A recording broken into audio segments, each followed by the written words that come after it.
नमस्कार, मेरा नाम प्रीति झा है।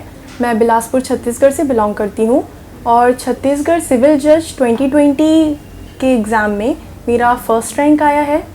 आज दिल्ली नॉलेज ट्रैक के प्लेटफॉर्म के थ्रू मैं आपसे अपनी एक्सपीरियंस शेयर करना चाहती हूँ और मैं चाहती हूँ अपने आने वाले जो भी कैंडिडेट्स हैं उन्हें किस तरह से कैसे प्रिपरेशन करनी है उसके बारे में आपको बता पाऊँ।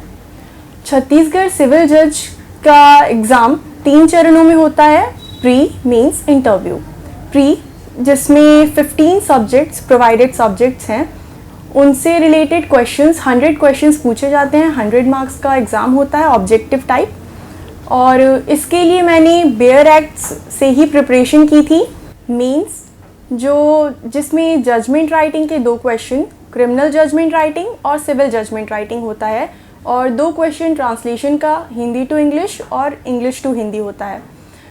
इसके लिए मैंने जजमेंट राइटिंग के लिए मैंने सबऑर्डिनेट जुडिशरी के जजमेंट्स जो अवेलेबल थे साइट पे नेट पे इंटरनेट पे उन्हें पढ़ा और मैंने कोशिश की कि उसी पैटर्न को फॉलो कर पाऊँ और इसी तरीके से जजमेंट लिख पाऊँ।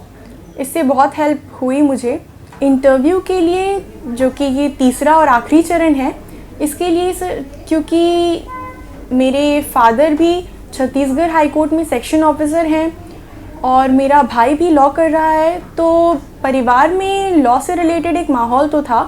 मैंने घर पे ही अपने फादर, अपनी मदर और अपने भाई को एक पैनल बनाने के लिए कहा जो कि मुझसे लॉ रिलेटेड क्वेश्चंस पूछते थे या जो भी जनरल नॉलेज की, जनरल अवेयरनेस के क्वेश्चंस होते थे वो क्वेश्चन पूछते थे। इससे मेरा कॉन्फिडेंस लेवल बढ़ा और क्वेश्चंस के आंसर करने का तरीका बेहतर हुआ। इससे मुझे लगता है कि इंटरव्यू में काफ़ी हद तक मुझे फ़ायदा हुआ। अपनी प्रिपरेशन के दौरान ही मुझे एम्बिशन लॉ इंस्टीट्यूशन के बारे में भी पता चला। मैंने इनकी बेयर एक्ट्स, मैं इस इंस्टीट्यूशन से जुड़ी और एम्बिशन इंस्टीट्यूट की बेयर एक्ट, एम्बिशन पब्लिकेशन की बेयर एक्ट्स पढ़ी। बुक्स में जनरली जो बातें बहुत हम लंबी चौड़ी बातें रहती हैं, उनको बेयर एक्ट्स में, एम्बिशन पब्लिकेशन की बेयर एक्ट्स में छोटा और आसान शब्दों में समझाया गया है, इलस्ट्रेशन और केस लॉज के साथ। इससे बहुत फ़ायदा हुआ और इसी से मुझे जजमेंट राइटिंग में भी बहुत फ़ायदा हुआ। जजमेंट राइटिंग के लिए तो आई वुड सजेस्ट कि प्रैक्टिस ही सबसे बेहतर ऑप्शन है। बुक लिस्ट की जहाँ तक बात की जाए, मैंने माइनर सब्जेक्ट्स पे बेयर एक्ट पे ही फोकस किया और मेजर सब्जेक्ट्स के लिए मैंने कमेंट्रीज़ यूज़ की। कॉन्स्टिट्यूशन के लिए मैंने JN पांडे सर की लिखी हुई बुक कमेंट्री यूज़ की और CPC के लिए, कोड ऑफ सिविल प्रोसीजर के लिए मैंने टकपानी सर की बुक यूज़ की, जिसमें बेसिक से आपको इन्फॉर्मेशन मिलती है, जिसमें आपका बेस क्लियर होता है, आपका कॉन्सेप्ट बिल्डअप होता है, जो ना सिर्फ प्री में बल्कि मेंस में, जजमेंट राइटिंग में, उसके एप्लीकेशन में भी आपको हेल्प करता है और इंटरव्यू में आंसर फ्रेमिंग में भी आपकी हेल्प करता है। और CRPC के लिए मैंने बेयर एक्ट पे ही फोकस किया क्योंकि CRPC प्रोसीजरल है। इसके लिए मुझे जहाँ तक समझ है बेयर एक्ट ही बेस्ट ऑप्शन है।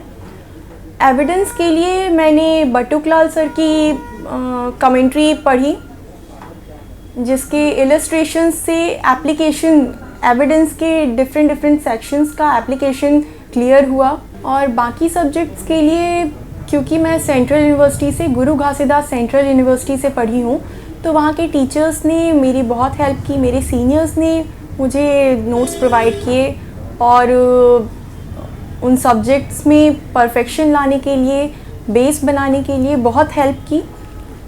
और माइनर सब्जेक्ट्स के लिए जैसा मैंने पहले बताया कि मैं बेयर एक्ट पे ही फोकस्ड थी।